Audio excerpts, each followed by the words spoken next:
Hello, fellow travelers, and welcome to another episode of Verta Stars Podcast 4th season. How my loyal listeners, thank you for continued support. Enjoy this amazing interview because Rich Davis returns to the mothership to talk Angel Hunter on Kickstarter. Now come aboard as we go traversing the stars. Hi, Mr. Davis. Thank you for coming to Verta Stars Podcast. Hey, how you doing, man? It's good to be back. It's always a pleasure to have a returning champion, so thank you so much. Now your new book that you're working on is called a graphic novel called Angel Hunter. So what Mhm. inspired the creation of this story? Well, I got into my girlfriend actually got me into anime. Um, I thought for the longest time anime was just, Pokemon, One Piece, all the silly, little kid stuff. And she said, "You need to watch Attack on Titan." And I was like, "Okay." I was obsessed. I binged every single episode of Attack on Titan in a week and was so pissed off at the end of the final season because it ends on this huge, awesome cliffhanger, and then you got to wait for the movies to come out. And I thought I had to wait months to finish that story. So while I'm waiting for Attack on Titan to finish, I start branching out into other types of anime. I watched Castlevania on Netflix. I started watching Naruto. Again, I'm obsessed with Naruto. It's an amazing story. It surprised me how deep that story is and how just wonderfully developed the characters are. I started watching things like Goblin Slayer and Solo Leveling, Demon Slayer, all these just amazing anime that were totally different than I thought the anime genre was. So that got me into reading manga. So I started reading the mangas, and I was like, wow, this is just such an incredible way to tell stories. And it goes hand in hand in a lot of ways with how we in American comics tell our stories, yet it's also structured completely differently. It's the same but different somehow, and I don't know exactly how that works. Um, so I started thinking to myself, I've been writing horror for many, many years, got a lot of horror books out on the shelves everywhere, and I'm kind of bored with it. I don't know if I'm bored with it or if Prometheus and Change just absolutely crushed me so hard writing it um, that I wanted to walk away from horror for a while. But regardless, I wanted to walk away from horror. I wanted to play in another sandbox. So I started getting these ideas while I'm watching these anime and reading these manga. I was like, I could tell a story here. I could tell a fantasy. Like, let's do an epic dark fantasy. I mean, of course, it's going to be dark. I'm a horror writer, so my brain naturally goes there. Um, and when I started thinking about it and I started writing it, it just flowed. These characters that they were speaking to me, they were telling me their stories, and I just loved it. I couldn't stop writing. And so I reached out. I got my friend Les Garner on board to do the art, fought him every step of the way because he didn't want to do manga style art. He was a lot like me. He thought manga and anime were One Piece, Pokemon, silly. And then I showed him Attack on Titan and Berserk and things like that. And he was like, "Oh, I get it now." And then we didn't fight as much. But yeah, that's kind of how you know that's kind of how this happened.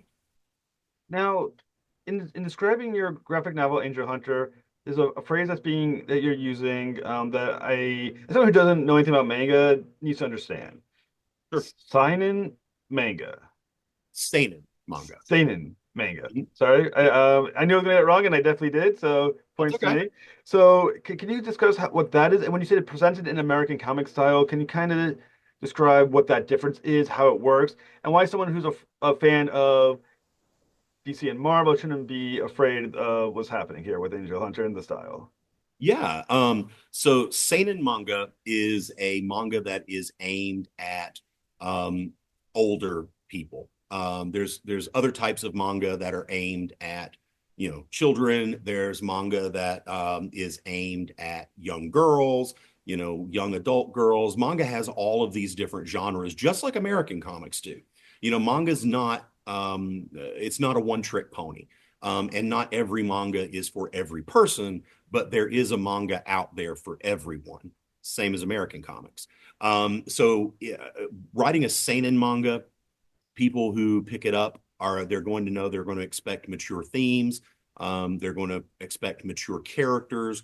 They're going to expect certain story beats to happen that you couldn't do that in a shonen manga, where shonen's aimed at more of a younger audience. And from my understanding, I'm obviously not Japanese, but I do admire. Very much admire the manga and anime culture. So one of the most important things for me in developing Angel Hunter was to pay respect to the anime and manga culture. I'm clearly not Japanese, but I am a great admirer of this art style. It's become a little bit of an obsession of mine. And from my understanding, manga is a very important part of Japanese culture. It's read by children, adults, everyone. It's interwoven into who the Japanese are. So I wanted to be very careful in developing this story. I wanted to make sure that I was following the rules, if you will, building the story in a respectful way. My goal is to Angel Hunter to be a story that a Japanese manga fan could pick up and read and feel not only entertained but also feel respected. Because I think sometimes when we go in and we try to write things or make movies about different cultures, I think we don't always pay respect to those cultures. We always try to put a Western spin on them. We try to make them ours rather than respecting what they are. So with Angel Hunter, it was very important for me to first learn the rules and then second, follow them so that I could then break them in useful ways where they needed to be broken. And I think the product that's come out with Angel Hunter, I think I come very close to achieving that goal, and I hope that I do achieve it. But I really do. I think we've got something unique and interesting with Angel Hunter, and I think a lot of people are going to be pleased with it. So, I mean, obviously, you said this connects to, or this is done in American comic style. So, how are they being merged? What is in American comic style that's not in that manga style, and obviously vice versa? Sure. It's so American comics are larger. Manga are a smaller digest size, which makes the artwork, it condenses the artwork and it changes the way the artist, the illustrator, can do panel layouts. So we're presenting Angel Hunter in the American comic book format, which is larger, with more expansive panel layouts. And more of an American flow. And also the biggest difference is you're going to read it left to right rather than right to left. Manga is read right to left. Les and I discussed it a lot, and we felt like that would be too confusing for people who've never read manga. They would not know what's going on. So since we are presenting this in a kind of a graphic novel form, we wanted to do that formatting so that it's palatable to Western readers. And the panel layouts also, it freed Les up to tell his story more better visually in his style. When you look at Angel Hunter, you're going to see a lot of influences from Berserk and Attack on Titan. Those were big influences on Les's art style when he was studying how to do this and how to draw these characters. He really dove into those two books. Battle Angel Alita was another one that we used a lot as a reference. But yeah, I think Les was able to take his expertise as an American comic book illustrator and tell this story that is very much in the flow of a seinen manga. Hmm. Now, another interesting aspect of the book is not only is it being done in American style, it was manga, but there's definitely some religious undertones within the story. Because once again, dealing with angels, you're talking about the fall from Eden, fallen angels, things of that nature. Did you feel like was there any lines that you felt you had to like walk carefully in order to properly tell your story? And what were some of those landmines that you either avoided or decided to jump deeper into? Yeah, I think anytime you're dealing with religion, I think you have to be respectful. While a lot of the things that I write can be very offensive. I mean, one of my books, Rise of Dracula, one of the reviewers described a scene as a baby margarita blender. Because there's a scene where we open in a rave and we're throwing kids into this big spinny fan thing and the vampires are drinking their blood.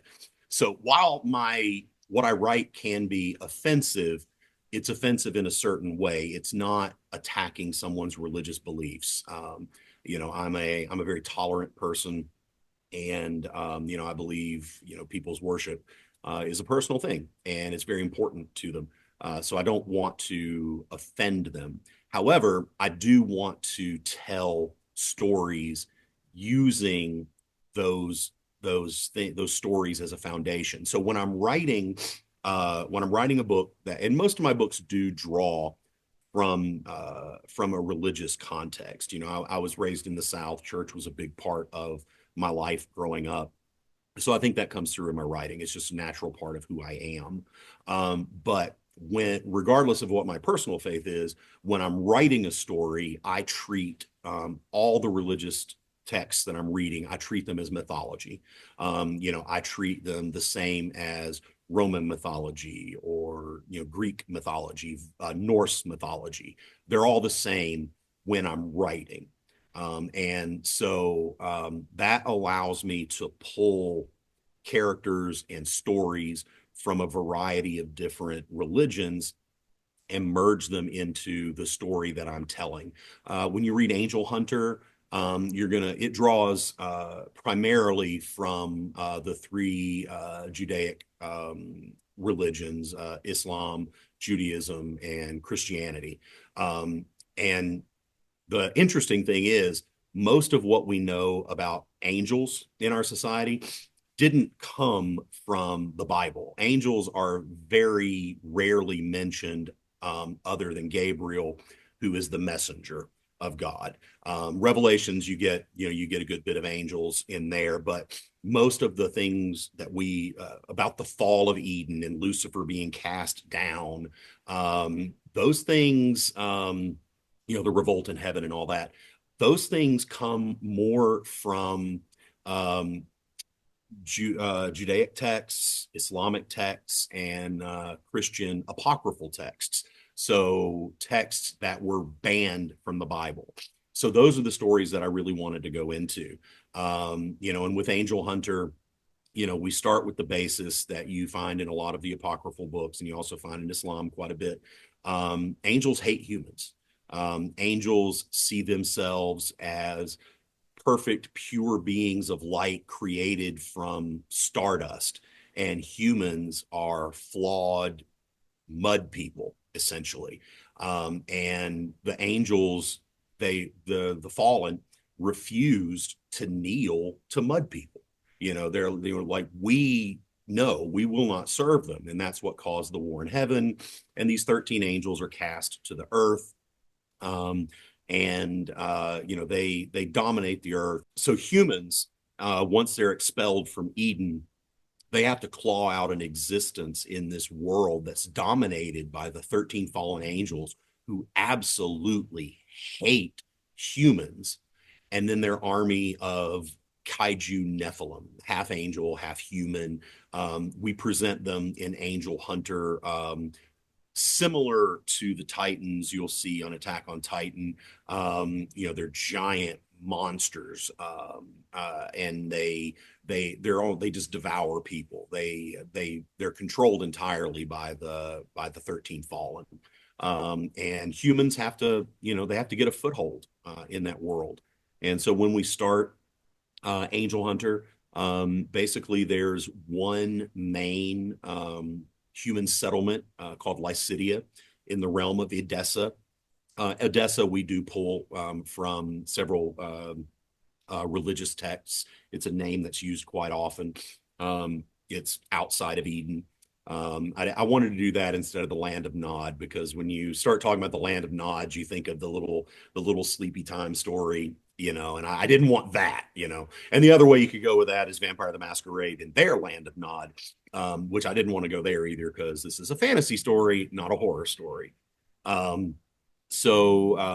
have the capital city of Edessa, of Lycidia, and then the rest of humanity, they live in these little small scattered villages. Some of them are nomadic.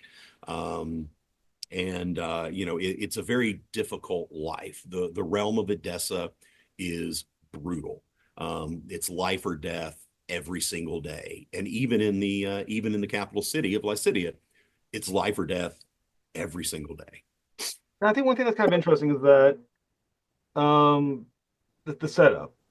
You have Yes. fallen angels expelled from heaven. You have humanity that's been expelled from Eden.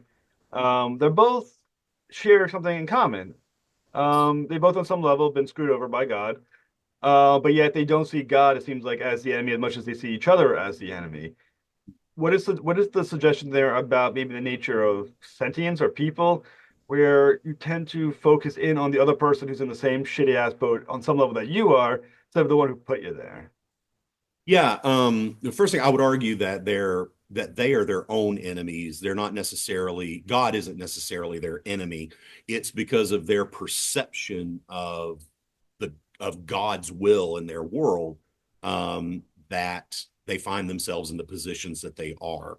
Um, but duality is very important in Angel Hunter: yin and yang, good, evil, light, dark, Tiamat, Marduk.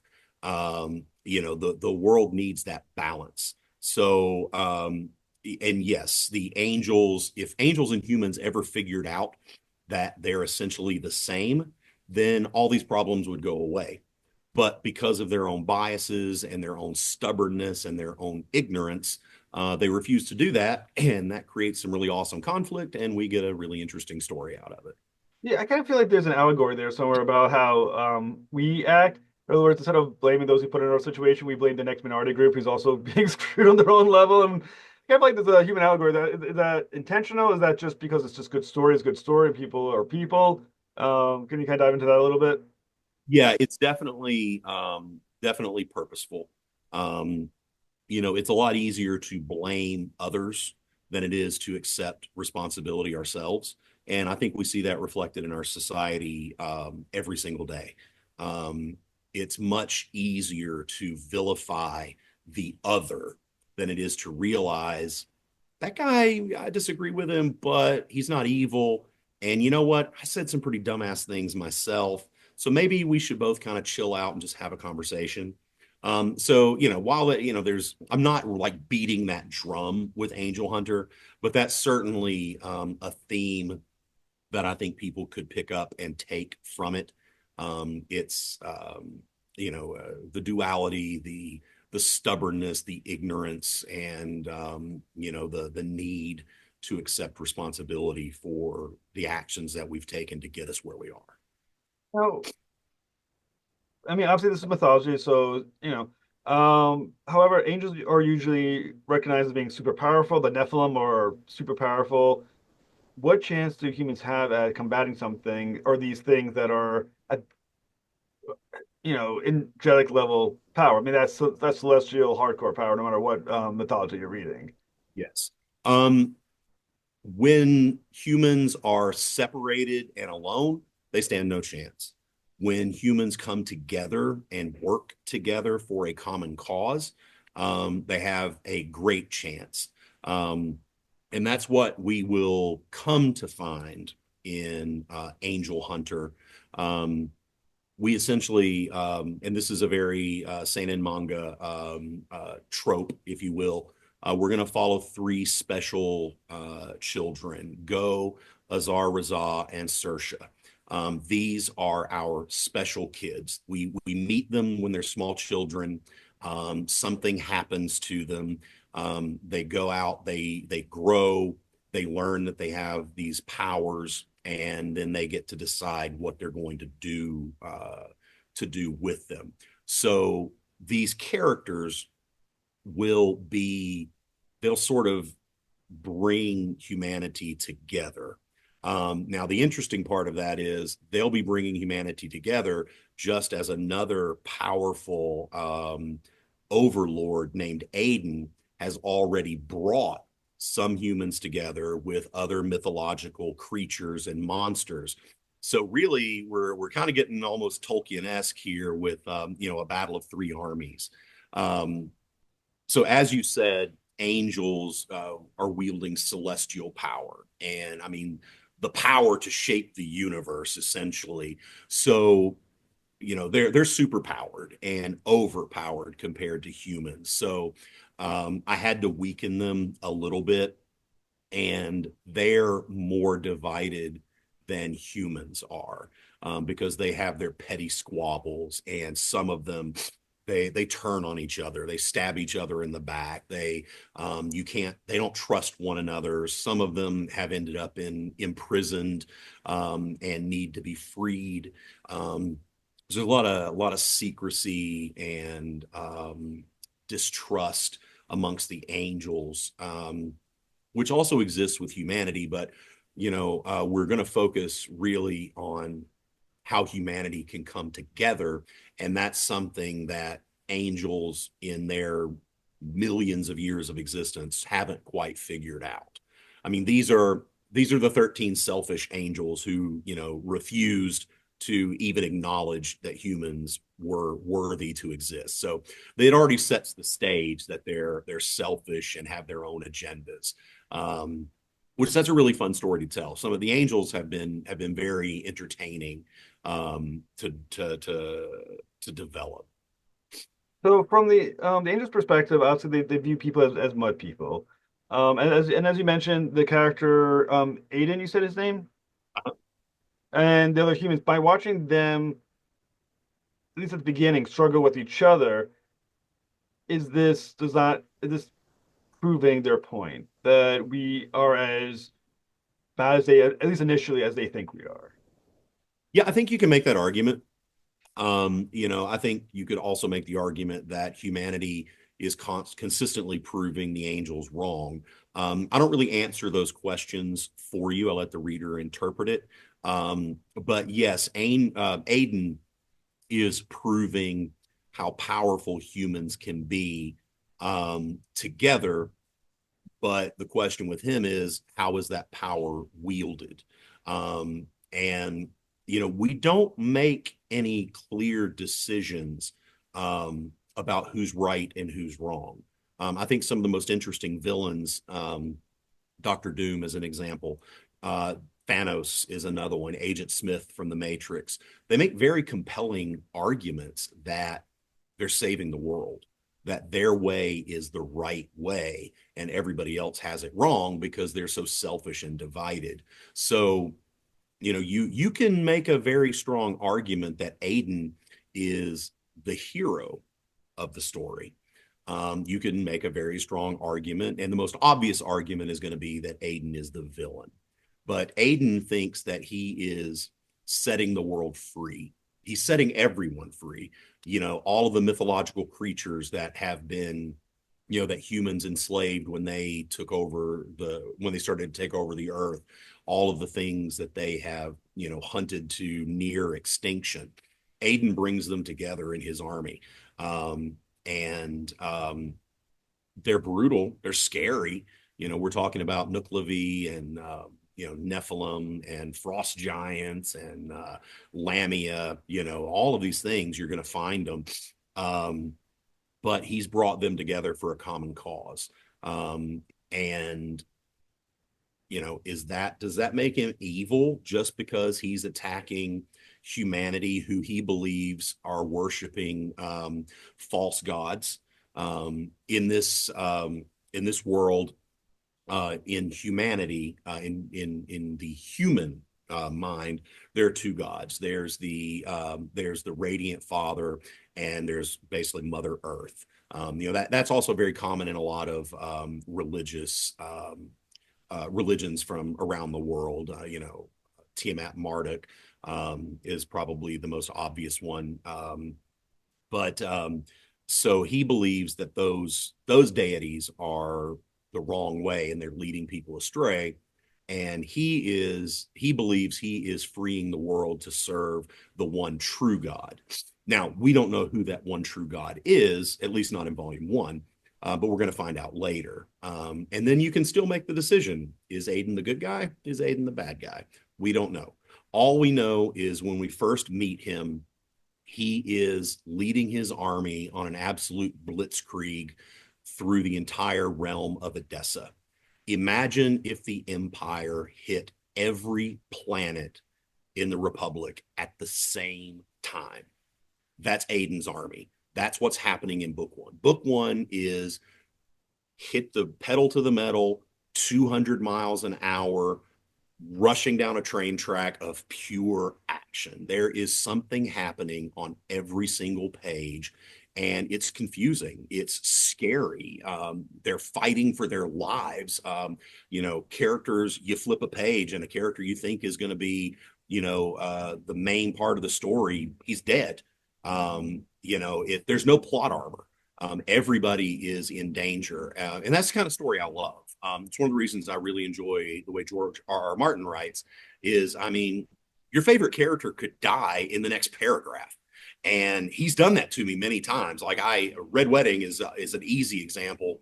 I threw the book across the room and refused to even move it for a week. I was so pissed off.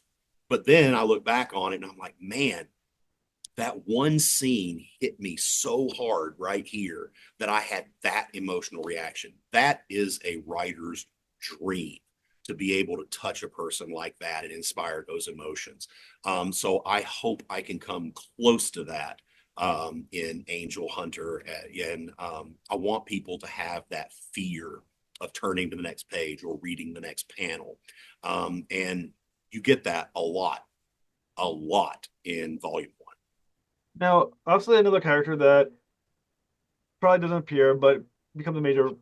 It may exist in the background. Once again, it's talking about God. Where is God in this? There's his angels who are his children, even though they were fallen, are there. The humans who he created are being massacred. What does that say of God? Is he of or she or it as being someone who either is letting it happen, wants it to happen, doesn't give a shit one way or another? What is how does that play in the background of the story?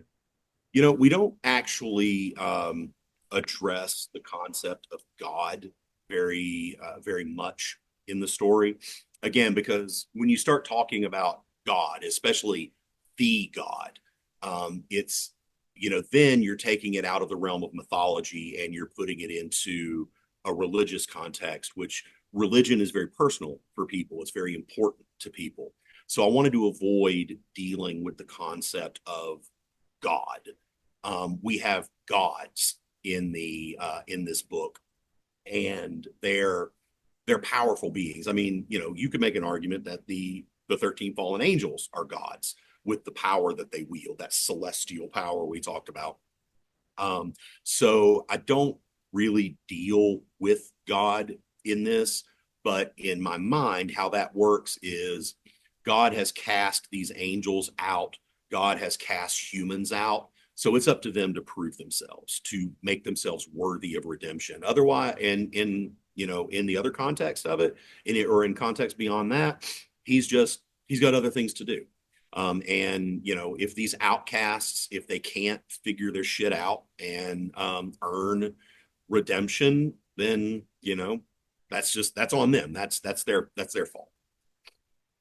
The other thing interesting about the book is that there's a lot of characters in it.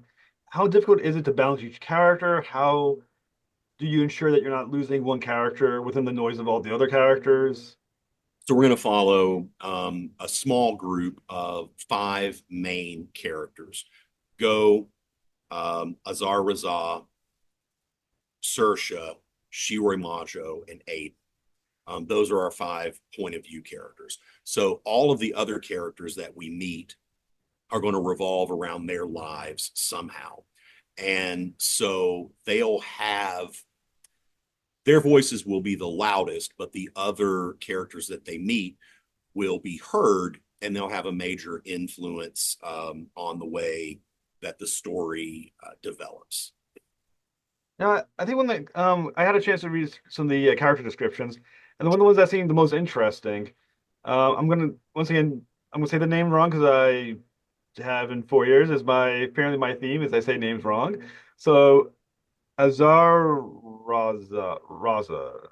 Actually, you came pretty close. Azar Razal. All right, Um, perfect. So yeah, she seems like very interesting character. Can you tell me a little about what is because she has two souls in one, this character. Can you kind of like dive into that a little bit?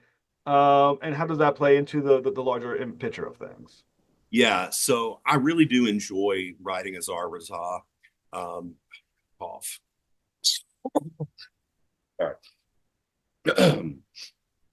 So yeah, I really have enjoyed writing Azar Raza.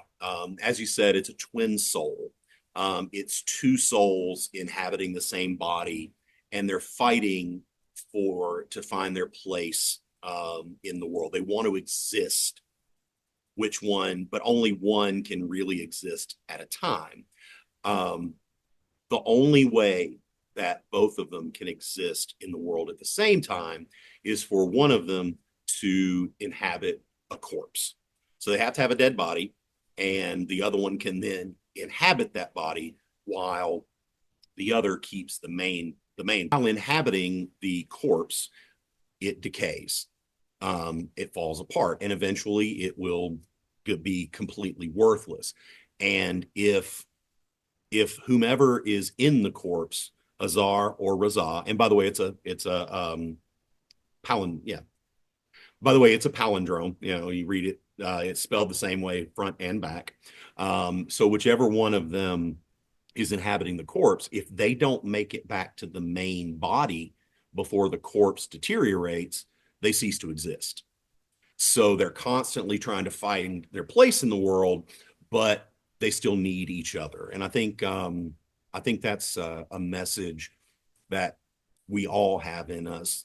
Who are we? The dueling sides of ourselves. We're not. None of us are simple black and white people. We're complicated characters with conflicting emotions very often, and I think Azar Raza gets to personify that.